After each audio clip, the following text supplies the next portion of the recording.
Brno roared last weekend. The tires screamed, the engines thundered, and Marc Márquez reminded the entire motorsport world exactly why he is a champion. Welcome to The Explainer. Today we're opening our notebooks to break down an absolute epic weekend of fire, fury, and MotoGP history. But we aren't just going to rattle off lap times today. We're going to dive into the MotoGP Czech GP 2026 using the ancient rhythmic framework of African motorsport storytelling. We're asking three essential questions: who had the courage, who had the wisdom, and who had the speed? But before we even touch the championship math or the paddock politics, we have to set the stage. Imagine an absolute massive village of over 171,000 fans gathering over 3 days at the Creditas Autodrome Brno, all there to witness greatness. In the scorching heat of battle, the tires were literally crying out like drums, setting the rhythm for a weekend that would completely turn the 2026 season upside down. To truly grasp the magnitude of this specific race, we're channeling the spirit of a griot.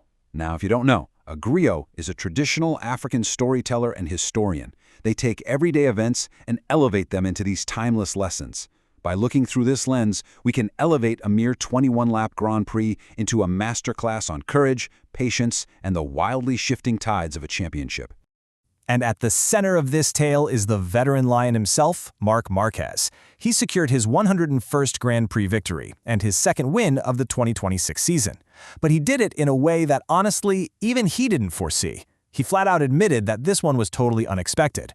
On paper, leading up to the race, his pace looked like it was maybe only good enough for 4th place. So, to find out how he conquered the podium anyway, we need to survey the whole battlefield. Chapter 1. The Gathering at Brno. Before the engines even fired up on Sunday, monumental, ground-shaking shifts were happening in the paddock. A new Concord-style agreement was signed by 5 major manufacturers, locking everyone in until 2031. Teams are now guaranteed roughly €8 million a year from revenue sharing, which is a massive deal. It immediately broke the silence on rider transfers for 2027, and crucially, it confirmed a huge technical revolution. Engines are dropping from the ultra-powerful 1000cc down to 850cc. So the tales we are analyzing today are quite literally shaping the legends of tomorrow. Chapter 2. The Fallen Leader. Every great epic needs conflict, right? Well, our story begins with the shocking absence of the reigning king.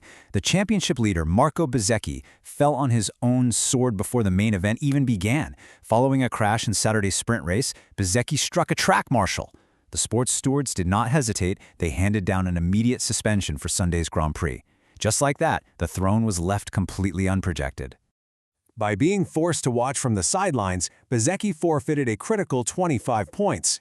In the context of our story, he essentially left the gates of the castle wide open, practically inviting our 3 remaining kings to storm right through. Chapter 3. The Battle of Three Kings. When the battle actually unfolded on the tarmac, the rhythm of the race was electric. This wasn't just a race, it was a high-speed tactical war. Right off the line on lap 1, pole sitter Ogura showed his raw speed, grabbing the whole shot. But by lap 2, reigning champion Bagnaia pushed fiercely to the front with a brilliant, aggressive move at turn 10. And then there was Márquez. He slotted in right behind Bagnaia, and for 14 straight laps, he shadowed him relentlessly. Like a seasoned hunter waiting in the tall grass, he simply bided his time for the absolute perfect moment, finally making his decisive lethal strike on lap 16 at turn 4. Chapter 4. Wisdom Conquers Speed. In the heat of a 21-lap war, raw speed might thrill the village crowd, but it is calculated wisdom that actually wins the crown. The contrast in strategies here is fascinating. Bagnaia tried to break the pack with sheer brute force early on. Meanwhile, Márquez exercised immense, calculated patience. He just knew he had to preserve his rear tire. So he let Bagnaia do all the heavy lifting, studying his lines lap after lap before making that definitive pass with just 5 laps remaining. It was an absolute masterclass in tactical restraint. But hey, the drama didn't end with the pass on Bagnaia. Not even close. Because right behind Márquez was a charging Ogura, who was quietly having the MotoGP weekend of his life. A ghost from the Moto2 race earlier that day was haunting Márquez. He actually admitted he had zero confidence with Ogura behind him. Having watched riders get ambushed in the final chicane in that earlier race, the sheer paranoia of history repeating itself forced Márquez into a frantic final lap defense. Let's break down that final lap because it is a story of survival told in 3 very rapid beats. First, Márquez makes a slight error exiting turn 12, momentarily losing track of where Ogura is. Second, the paranoia kicks in. Fearing that last chicane ambush, he aggressively twists the throttle diving into turn 13. And third, he actually loses rear tire grip. The bike totally steps out, but he uses every ounce of his veteran strength to wrestle that Ducati back into line and blast across the finish. That heart-stopping moment meant the margin between a historic victory and a bitter defeat was razor-thin. A mere 0.421 seconds separated Márquez from an incredibly impressive Ogura, who fought fiercely right down to the final meter. Chapter 5. The Changing Tides. This race didn't just give us a phenomenal finish. It fundamentally altered the entire championship narrative. To understand the new landscape, we have to look at the casualties, because the battlefield at Brno claimed many victims. Pedro Acosta suffered a heartbreaking technical failure on his KTM on the very last lap while running in a solid fifth. Fabio Quartararo and Alex Rins both recorded DNFs. And crucially for the title fight, Jorge Martin was slapped with a double long lap penalty for a previous incident, relegating him all the way down to a 9th place finish. So despite his suspension, Marco Bezzecchi manages to hold on to the lead with 180 points, and Jorge Martin minimized the damage to stay right there in second. But Márquez's massive statement victory vaults him right back into the conversation.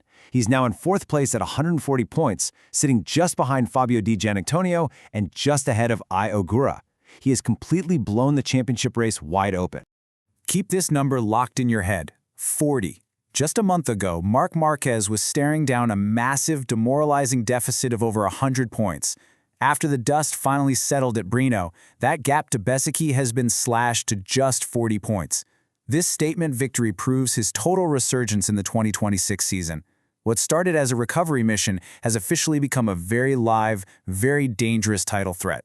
And so, as our story closes today and the metaphorical drums of Brno fade into the distance, we are left with a massive question for the next chapter.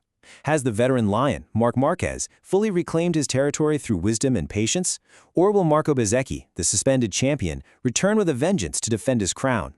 One thing is for sure, the upcoming race at Assen is going to be absolutely unmissable. Thank you for joining me for this explainer. Keep your notebooks open, and I'll catch you in the next one.